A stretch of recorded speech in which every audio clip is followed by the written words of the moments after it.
বিরতির পর স্বাগত। শিক্ষক বদলিকে কেন্দ্র করে বিদ্যালয়ের মূল ফটকে তালা ঝুলিয়ে বিক্ষোভ প্রদর্শন পড়ুয়াদের এবং সেই ঘটনায় একেবারে বিদ্যালয় চত্বরে উত্তেজনার সৃষ্টি হয়। ঘটনাটি ঘটেছে মেলাঘর কলমক্ষেত পশ্চিম পাড়া নিম্ন বুনিয়াদী বিদ্যালয়ে। ছাত্রছাত্রীদের অভিযোগ, এই প্রাইমারি বিদ্যালয়ে ৬০ জন পড়ুয়া রয়েছে, তার মধ্যে শিক্ষক রয়েছে মাত্র ৪ জন। তার মধ্যে আবারও একজন বদলি হতে যাচ্ছেন, তা কিছুতেই মেনে নিতে পারছেন না পড়ুয়ারা। তারই প্রতিবাদে আজ বিদ্যালয়ের মূল ফটকে তালা দিয়ে রাস্তা অবরোধ করে বিক্ষোভ করে ছাত্রছাত্রীরা। তারা আরো বলেন যে এই বিষয় নিয়ে শিক্ষা দপ্তরকে চিন্তা ভাবনা করতে হবে। অন্যদিকে অবরোধের খবর পেয়ে বিদ্যালয় প্রাঙ্গণে ছুটে যায় মোহনভোগ ব্লক পঞ্চায়েত সমিতির ভাইস চেয়ারম্যান তথা ব্লক এডুকেশন স্ট্যান্ডিং কমিটির চেয়ারম্যান জিতেন্দ্র দাস। তিনি ছাত্রছাত্রীদের সাথে কথা বলেন, অভিভাবকদের সাথে কথা বলে দ্রুত সমস্যা সমাধানের আশ্বাস দেন। পরে সংবাদ মাধ্যমের মুখোমুখি হয়ে পড়ুয়া থেকে শুরু করে অন্যান্যদের কি বক্তব্য শুনুন। অ্যাকচুয়ালি আমার একটা কর্মসূচি ছিল সামনে, যে গাড়িটা আসছিল তখন দেখতে পেলাম আমাদের যে মোহনভোগ ব্লকের অন্তর্গত যে পশ্চিমপাড়া জেবি স্কুল, যেটা কলমক্ষেত গ্রাম পঞ্চায়েতের আওতাধীন, এখানে আমাদের স্কুলের ছাত্রছাত্রীরা রাস্তা অবরোধ করেছে। এখানে ক্লাস 5 পর্যন্ত স্কুলটা।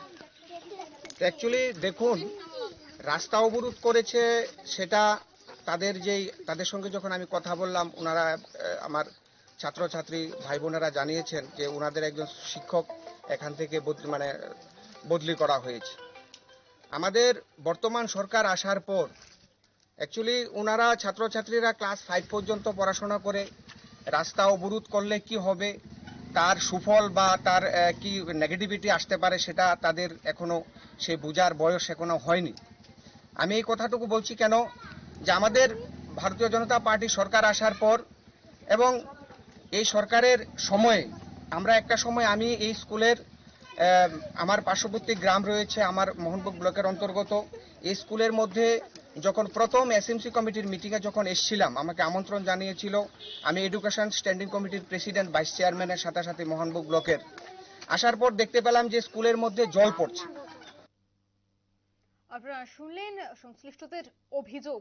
একদিকে দেখা যাচ্ছে এসটিজিটি ছাত্রছাত্রীরা, এসটিজিটি পরীক্ষায় উত্তীর্ণ চাকুরি প্রত্যাশীরা, তারা আন্দোলন করছেন তাদের একযোগে নিয়োগ করার জন্য। অন্যদিকে 2022 সালে টেট পরীক্ষায় উত্তীর্ণ ছাত্রছাত্রীরা তারা আন্দোলন করছে তাদেরকে নিয়োগ করার জন্য। একদিকে যখন চাকুরি প্রত্যাশীরা আন্দোলন করছে, অন্যদিকে ঠিক এই অভিযোগ উঠে আসছে যে শিক্ষক বদলি বা শিক্ষক স্বল্পতায় ভুগছে পড়ুয়ারা। ঠিক এই ধরনের অভিযোগ কিন্তু রীতিমতো এই মুহূর্তে চিন্তা বাড়াচ্ছে। এখন দেখার বিষয় যে গোটা বিষয়ে শিক্ষা দপ্তর কি ধরনের পদক্ষেপ গ্রহণ করে।